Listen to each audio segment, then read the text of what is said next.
এমন কিছু চিকিৎসক আছে যাদের সাধারণ মানুষ দেবতা হিসেবে দেখে, তাদের মধ্যে ডক্টর সিরাজ আহমেদ একজন।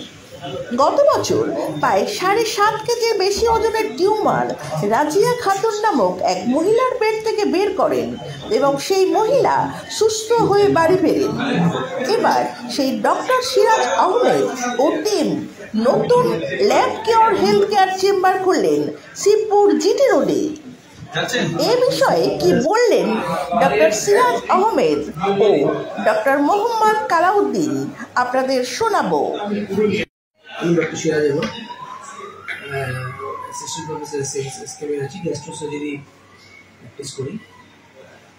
বেসিক্যালি আজকাল কি হয় কি স্পেশালিস্ট যে ডক্টর আছে like sugar DM, neuro DM specialist, শুধু ওনারা ওটাই তো এক্সপার্ট, সব জায়গায় অ্যাভেলেবেল নেই। আপনার একটা এই যে আমাদের এই এরিয়াতে আছে, এখানে আপনি এন্ডোক্রাইন ডিএম পাবেন না, এন্ডোক্রাইন আপনার নিউরোলজিস্ট ডিএম পাবেন না, হেপাটোলজিস্ট পাবেন না, ঠিক আছে? তো এইগুলো আপনার আমার যে বন্ধু আর যা প্রফেসর অ্যাসোসিয়েট প্রফেসর লেভেলের সিস্টেমে আছেন তাদেরকে অনেক রিকোয়েস্ট করেছি। তারা বড় বড় জায়গায় অ্যাপোলোতে বসেন, নামলিতে বসেন, ধারাতে বসেন, ফিস আছে 1500 2000। এখানে রিকোয়েস্ট করেছি যেগুলো মানে অল টাইপের ইকোনমিক্যালি ডিপ্রাইভড পেশেন্ট আছে, ওদেরকে তো দেখতে হবে। ওদের একটা মিনিমাম ফিস 600-500 আমরা হাফ ফিস আমরা দেখছি। এগুলো খুব মানে লোকের জন্য ভালো হয়। কম ফিসে এত বড় বড় স্পেশালিস্ট ডক্টররা দেখবেন, দেখে অ্যাডভাইস করবেন। এখানে কোনো রেজিস্ট্রেশন ফিস আমাদের নেই, ঠিক আছে? গরিব মানুষ আসলে আমরা রিবেট করে দেবো, ওনাদের ডক্টরদের সাথে কনসাল্ট করে আমরা আরো কম ফিস করে দেবো। ফ্রিতে মেডিসিনও আমরা কিছু 50-60 অ্যাবাউট প্রোভাইড করবো। এগুলো আমাদের প্ল্যান আছে। সাধারণ লোক এখানে এলে একটু লোকেশনটা একটু বলে দেবেন, কিভাবে আসবে তারা?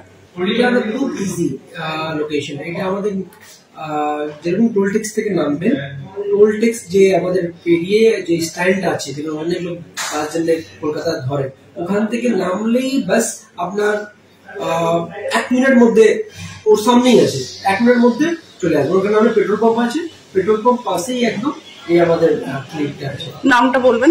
Lab cure health care. আমরা laparoscopy, we are laparoscopic surgeon, gastro surgeon. তো আমরা ওখান থেকে এখানে বেশিরভাগ ল্যাপ্রোস্কোপি আর গ্যাস্ট্রো ট্রিটমেন্ট বেশি হবে, অল টাইপ হিপ্যাটোলজি ট্রিটমেন্ট, তারপর আইবিএস, যত গ্যাস্ট্রো প্রবলেম থাকবে, যেরকম লোক হায়দ্রাবাদ এআইজি যায়, ওই ট্রিটমেন্টটা আমরা চেষ্টা করবো আরো এখানে ডেভেলপ করতে। টোটাল গ্যাস্ট্রো সেট আপ আমরা প্ল্যান করছি। পেডিয়াট্রিক যত বাচ্চা আসবে আমি ম্যাক্সিমাম আমি পেশেন্ট দেখছি। আচ্ছা, যদি ধরুন ইনডোর কোনো পেশেন্ট যদি ভর্তি করতে হলো, বাচ্চা কোনো খারাপ আছে, তো ওইটা আমি জয়েন্ট হসপিটালেই ভর্তি করি, কেন ওইখানে স্বাস্থ্যসাথী কার্ড হয়। যার স্বাস্থ্যসাথী কার্ড আছে কার্ডে ভর্তি করি, যার যদি কার্ড নেই খুব মিনিমাম চার্জে ওইখানে আমি তো নিজেই, আমি উডল্যান্ডও আছি, আমি নারায়ণাতেও আছি, আইলেসও আছি, ভাগীরথী নিউটাতেও আছি আমি, কিন্তু যা এখানে যা চার্জ লাগে আর আমার একটা পেশেন্ট যে উডল্যান্ডে থাকে ওর যা চার্জ লাগে, মানে আমার মনে হয় যে 6 টাইমস 7 টাইমস কম লাগে। যদি এখানে ধরুন 1 লাখ বিল হলো, এখানে 10,000 টাকা বা 12,000-15,000 টাকা এখানে ট্রিটমেন্ট হয়ে যাচ্ছে। তো মেন হচ্ছে এটা জিনিসটা হয়, দেখুন মেইনলি হসপিটালের উপরে বেশি ডিপেন্ড করে না, ডিপেন্ড করে ডক্টর উপরে, যে কি ডক্টর কি রকম দেখছে, তো ওর উপরে ডিপেন্ড করে। তো আমরা ওই ফ্যাসিলিটিটাই এখানে একদম মিনিমাম কস্টে দিচ্ছি, তো এটা একটা খুব ভালো লাগে এখানে। তবে ডাক্তারবাবু এখানে স্বাস্থ্যসাথী কার্ড হলে ঠিক আছে, কার্ডে ফ্রিতে হয়ে যাবে জয়েন্ট হসপিটাল। যদি কার্ড নেই তাহলে স্যার নিজেই বলে দেবেন যে হ্যাঁ ঠিক আছে আপনারা পিজিতে চলে যান, আমি ওখানে আছি, ওখানে ভর্তি করে দিন, ওখানে সার্জারি হয়ে যাবে। তো এটা তো টোটালি মানে মানুষের জন্য একদম ধরুন বিনা কিছু টাকা খরচা করে একটা বড় বড় অপারেশন বা বড় বড় সার্জারি হয়ে যাচ্ছে। এটা খুব ভালো জিনিস। মেন এটাই, আমাদের উদ্দেশ্য এটাই হচ্ছে যে মানুষ বিনা হয়রান হয় ভালো ট্রিটমেন্ট একদম উইদাউট এনি কস্ট বা মিনিমাম কস্টে যদি পায়, এটা আমাদের টার্গেট। আপনার নাম? আমার নাম হচ্ছে ডক্টর এমডি কালামউদ্দিন, আমি পেডিয়াট্রিক মানে কনসালটেন্ট, জয়েন্ট হসপিটালে আছি, নারায়ণাতেও আছি, আইএলএসে আছি।